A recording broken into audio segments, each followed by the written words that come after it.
Tere!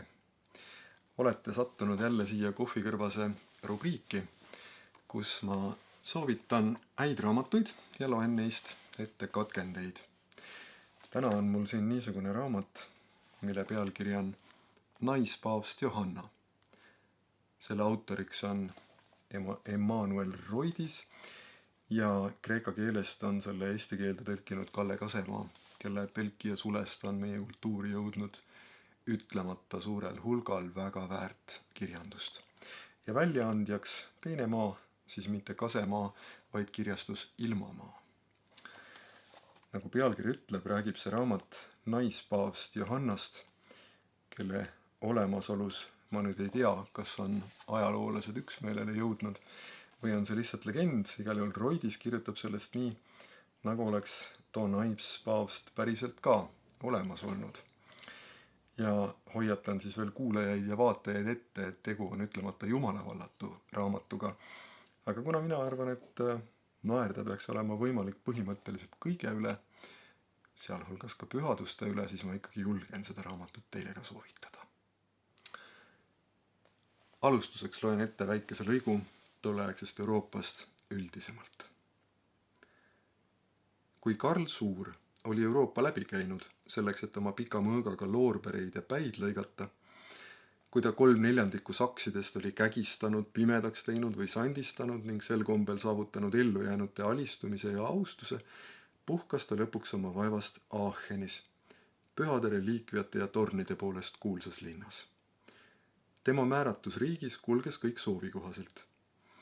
Tark Alcuin pesi ristimisveega Karli räpaseid alamaid, lõikas nende punased habemed ja pikad küüned ära ning avas neile oma tarkuse mõõtmatu varamu, ühe huultele püha sõna mett tilgutades, teise grammatika juuri istutades ning õpetades kolmandat, et hanesuled pole mitte üksi selleks, et noolte lendu juhtida, vaid nad kõlbavad ka kirjutamiseks.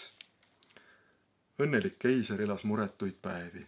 Ta loendas oma kanade mune, reguleeris oma kelli ja maavaldusi, mängis oma tütarde ja elevandiga, kelle kaliif Harun al-Rashid talle kinkinud oli, nuhtles mõrtsukaid ja röövleid kergete karistustega ning laskis puua oma pargi puude otsa need, kes sõid reedel liha või sülitasid pärast püha armulauda.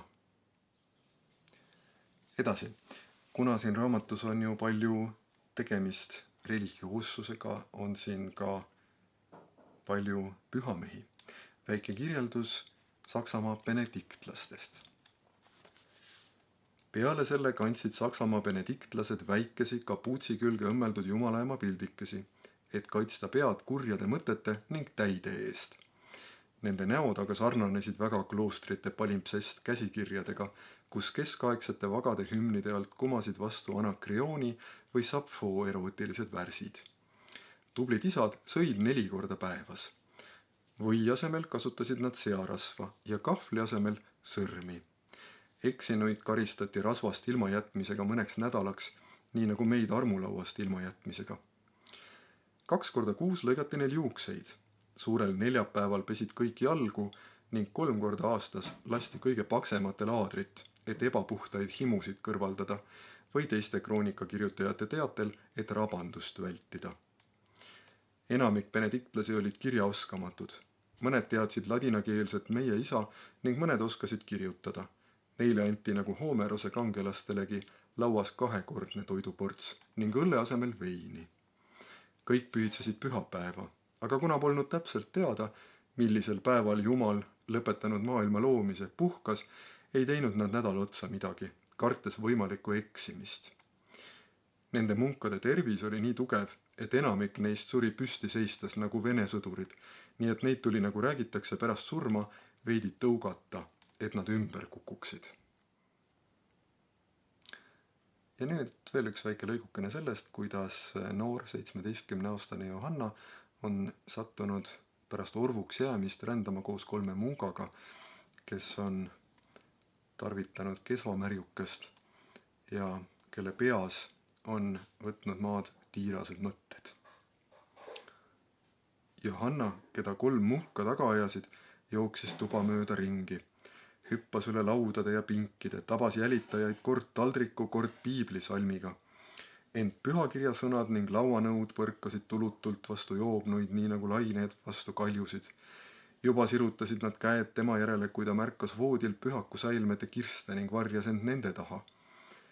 Esialgu kohkusid vagad isad selle püha kaitsevalli ees kui hundid tule ees, millega karjused oma karja kaitsevad, kuid üsna ruttu unustasid nad austuse pühade säilmete vastu ning tormasid voodi poole, millel õnnetu tütarlaps värises nagu lõoke linnupüüdja võrgus.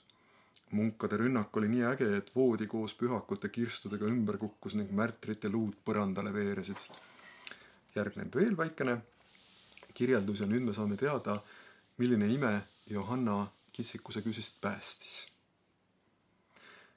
Johanna ei muutunud puuks nagu Daphne ega tuviks nagu püha Gertrude ega ussidest järatud luukereks nagu Basine Tom Ruperti käte vahel, vaid tema neitselikul nahal tärkas äkitselt pikk, tihe ja krussis habe, nii nagu see, mis katab Bütsantsi pühakute nägusid. Nii päästis Jumala ema neitsi, keda ahistasid kõlvatud mungad, vastavalt püha Hieronymuse sõnadele, kiiva ämmana oma poja mõrsja au üle valvates.